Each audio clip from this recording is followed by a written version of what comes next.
नमस्कार दर्शक बंधु जदि आप आज सुना कि रूपा किणवा चाहते तेज जाणी रखु कि आज घर बजार में 24 कैरेट और 22 कैरेट सोनार मूल्य कौन रही है। तेज आज भारतीय बजार में 24 कैरेट सोनार मूल्य 10 ग्राम पिछा 1,30,690 टंका रही है बेले 22 कैरेट सोनार मूल्य 1,19,880 टंका रही। ठीक से राजधानी भुवनेश्वर में 24 कैरेट सोनार मूल्य 10 ग्राम पिछा 1,30,690 टंका रही है बेले 22 कैरेट सोनार मूल्य 1,19,880 टंका रही। एपरिक मुंबई में 24 कैरेट सोनार मूल्य 1,30,690 टंका रही है बेले 22 कैरेट सोनार मूल्य 1,19,880 टंका रही। तेज नुआदिल्ली में 24 कैरेट सोनार मूल्य 1,30,840 टंका रही है बेले 22 कैरेट सोनार मूल्य 1,10,995 टंका रही। तेज दक्षिण भारत प्रमुख सहर चेन्नई में 24 कैरेट सोनार मूल्य 1,30,040 टंका रही है बेले 22 कैरेट सोनार मूल्य 1,01,920 टंका रही।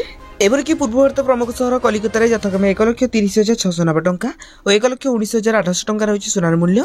अन्यपटे रूपा मूल्य किलो पिछा 1,72,000 टंका होची। तेज यहाँ आज दिन सोनार पर सठिक मूल्य। जदि आपड़ी सोनार पर सठिक मूल्य जानवा चाहते तेज आम चैनल को सब्सक्राइब कर पाखे आसुवा बेल आइकन को ऑल बटन सेट करने सहित वीडियो हेल्पफुल होते निहत भाव वीडियो को लाइक करी डिस्क्रिप्शन में टेलीग्राम चैनल लिंक अच्छी तो जाकि आप जानी जातु।